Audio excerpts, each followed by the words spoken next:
Hey guys, in this video I'll show you how to change password in IONOS Webmail.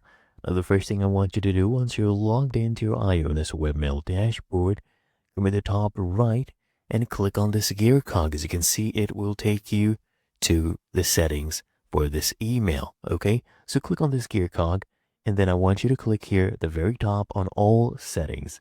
Click on this and then here on the left hand panel I want you to actually scroll all the way down until you see change password.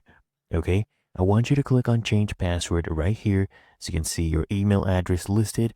Enter your old password and then just enter your new one. So let me go ahead and type in our old password. All right, now we just need to type in our new password and then just go ahead and click here on change password. As you can see, it is being saved. Changes have been saved. So it's really that easy, and that is how to change password in IONOS Webmail.